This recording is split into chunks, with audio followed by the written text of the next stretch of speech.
යාළුවනේ ඔන්න ඉතින් මම අද වෙනස්ම විදිහේ කෑම එකක් ඔයාලට පෙන්වන්න හිතුවා. ඉතින් මම අද රැට කන්න යන්නේ පාන්.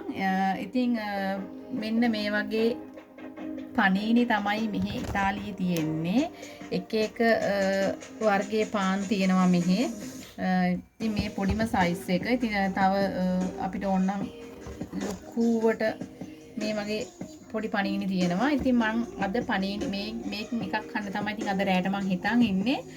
ඉතින් මං හිතුවා මං හදන පනීනිය ඔයාලත් එක්ක බෙදා ගන්න මං කන්නේ කොහොමද කියලා. ඉතින් මෙන්න මේ විදිහේ පනීනි පාන් වර්ගයක් තියෙනවා මෙහි. ඉතින් මේකේ ඇතුලේ මස් තියෙනවා, තව විවිධ විවිධ පාන් වර්ග තියෙනවා. ඔලිවි දාලා තියෙනවා, ඕලියෝ, ඉතින් එක විදිහේ පාන් වර්ග තියෙනවා. ඉතින් මේක රසයි. ඉතින් මම ඒක පැත්තකින් තියලා මම අද රැට කන්න යන පාන් එක හදන්නයි යන්නේ. ඉතින් ඔයාලා බලන්න. ඉතින් මම අද කොහොමද මේ පාන් එක හදලා කන්නේ. මේක හරිම සැහැල්ලුයි මේ පාන් වර්ගය. ඉතින් මම මේක දැන් මේ විදිහට කපා ගන්නවා. මේ විදිහට පාන් එක කපා ගන්නවා මේ විදිහට මැදින්. ඉතින් මේ විදිහට මැද පොඩ්ඩක් අයින් කරන මැද ඉතින් කන්නේ මම දැන් ගොඩක් මහත් වෙලා තියෙන්නේ. ඉතින් ඒ හින්දා පුළුවන් විදිහට සැහැල්ලු කෑම විතරයි දැන් මම කන්න බලන් ඉන්නේ. ඉතින් මේ විදිහට පාන් එකේ මැද ටිකක් මම අයින් කරා. දැන් මේක මෙහෙම අපිට මම අයින් කරනවා. අයින් කරලා මම දැන් මේකට සැහැල්ලුවෙන් රසම රස මේ වගේ මස් වර්ග මේවා වැඩි විදමක් නැහැ මෙහි ඉතාලියේ. ඉතින් මේවා මේ විදිහට තියා ගන්නවා. ඉතින් මේ විදිහට අමු මස් මේවා. ඉතින් අමු මස් කියලා කිව්වේ මේවා අපි සාමාන්‍යයෙන් ගොඩක් පුර පහන මනදා තම්බලා නෙමෙයි. ඉතින් මේවා මැෂින් වලින් තමයි මේ විදිහට ලස්සනට හදලා තියෙන්නේ.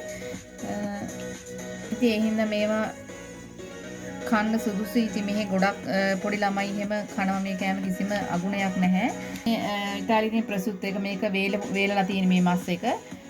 ඉතින් පොඩි ළමයිට උනත් මේවා හරිම ගුණවත් ආහාර තමයි මෙහි තියෙන ඉතාලියේ. ගොඩක් ළමයි කනවා. ඉතින් මම මේ විදිහට මේ වගේ කැමති මොර්තදෙල්ලා වලට එකට කියන්නේ මොර්තදෙල්ලා කියලා මේ විදිහට තියාගන්නවා මේ විදිහට. ඉතින් ඊට පස්සේ මම පනීනිය පැත්තකින් තියනවා. ඒක මම මෙතනින්ම තියාගන්න. පාන් එක දැන් මම යන්නේ ඔයාලට කිරි බේරන මොසරලා ගෙඩිය කපලා පෙන්නන්න. මේ විදිහට මේක ඉතින් මම අනිත් කෑම හදන්න ගත්තේ ප්‍රෝ වල. ඉතින් මේක තමයි මොසරෙල්ලා කියන්නේ. ඉතින් මේ කිරි බේරෙන කපද්දිත් වැක්කිරනවා මේක.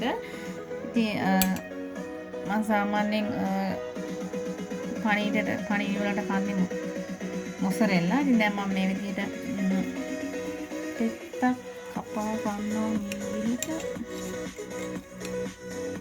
ඕකේ. මේ විදිහට කිරි බේරෙන මොසරෙල්ලා. දැන් මම මේ විදිහට ඔයාලට පේනවා කපද්දිත් කිරි වැක්කිරනවා මේකේ. ඉතින් ප්‍රෝලා වගේ නෙමෙයි. ප්‍රෝලා කිරි අඩුයි. ඉතින් මම දැන් මේ කපාගත්ත මොසරෙල්ලා එක මම මේ විදිහට කිරි වැක්කිරෙනවා. ඉතින් තියාගන්නවා. ඊට පස්සේ මම මේ විදිහට ඉන්සලාතත් ඉතින් මේ පනීනිය හරිම ගුණවත්. ඒ වගේම තමයි සැහැල්ලුයි. ඉතින් හැමදාම බත් කන්න අවශ්‍ය නැති මේ වගේ පාන් එකක් ආපම හොඳට නැති. ඒ වගේ තමයි රස. මම මේ විදිහට තියාගත්ත ඉන්සලාත එක. ඊට පස්සේ මේකට උඩින් තියාගන්නවා කපාගත්ත තක්කලි. තක්කලි මේ විදිහට පෙති දෙකක් ඔයාලා කැමති නම් එහෙමයි, නැත්නම් ඒත් එහෙමයි. මේ විදිහට තියාගන්නවා. ඉතින් දැන් සීතල කාලේ ඉවරනවත් එක්කම රස්න කාලේ ඉන්නේ. ඉතින් ගොඩක් මේ වගේ සැහැල්ලු ආහාර තමයි ගන්නෙ මෙහි අය.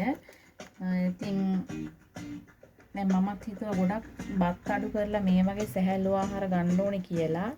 ඉතින් මම මේ විදිහට මේ විදිහට තමයි මම මගේ පාන් එක එහෙම නැත්නම් පනීනිය මෙහි කියන්නේ පනීනි කියලා. ඉතින් මේ විදිහට තියාගත්තේ. ඔයාලට ඕන මේකට කෙචප්, මයොනේස්, ලුණු ඇඹුල් නම් මේවල තියෙන මොසරෙල්ලා නම් මනවල තියෙන හින්දා අවශ්‍ය වෙන්නේ නැහැ. ඕකේ. මම මේ විදිහට තියාගත්තා. ඉතින් ඔයාලට ඕන නම් මේකට කලින් කිව්වා වගේ කෙචප් මයොනේස් දාගන්න පුළුවන්. එහෙම නැත්නම් මම තව මනසම මොර්තදෙල්ලා වලින් පෙත්තකුයි මේකින් මෙහෙම පෙත්තකුයි තියාගන්නවා. එහෙම තියාගත්තාම තවත් රස වැඩි වෙනවා. ඉතින් මේක එකක් ආපුවම හොඳටම වැඩිත් එක්ක ඉතින් මම මේ දවස්වල කනවා හොරයි. මොකද ගෙදරටම වෙලා ඉඳලා අපේ දෝනිගේ ඉස්කෝලේත් වහපු නිසා මම ගෙදරටම වෙලා ඉඳලා දැන් මම මහත් වෙලා හොඳටම. ඉතින් ඒ නිසා මම දැන් අඩුවට කන්නේ. ඉතින් අඩුත් නෑ දැන් මේක හොඳ ගානං ඒ කියන්නේ හුතුම මස් වර්ග දාලා මොසරෙල්ලා දාලා තියෙන්නේ. ඉතින් මේක කාපුවාම එකක් කාපුවම හොඳටම ඇති.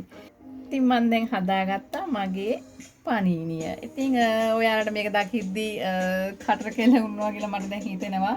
ඉතින් හරිම රසයි මේ පනීනිය. ඉතින් දැන් මම මෙහෙම තමයි හදාගත්තේ. ඉතින් මට නම් දැන් හොඳ බඩගිනි. මොකද දවල්ට කාලත් නෑ.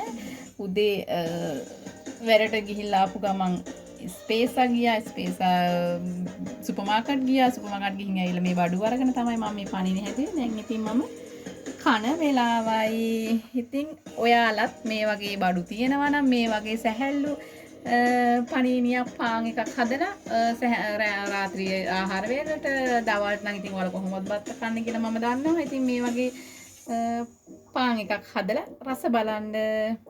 ඉතින් රස බලලා මට කමෙන්ට් කියන්න. ඉතින් ආයේ මේ වගේ වීඩියෝ එකකින් මම ආයේ එනතුරු ඔයාලට සුබ දවසක්. දැන් මම කනවා.